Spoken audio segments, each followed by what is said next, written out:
اینم از اتاق جدیدمان که انشالله به امید خداوند چند روز دیگر کوچ میکنیم و میاییم. گجسی که سفیدش زدم. اینم پنجره کارتونی ماست. انشالله به امید خدا. اونم که ماه هم میبینیم ماه قربون ماه برم من. به امید خدا، به امید خدا، به امید خدا. الان در حال حاضر دارم کاشی حمام سرویس رو میزنم و اونم حال ما، فقط سقفش مونده گجش تمام.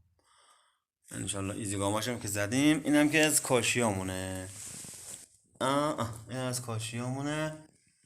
اینم که عکسای آقای علیرضا خان که پوسترها رو چسبونده به اینجا. که الان من میخوام شام بخورم، ساعت الان 9 خورده ایه.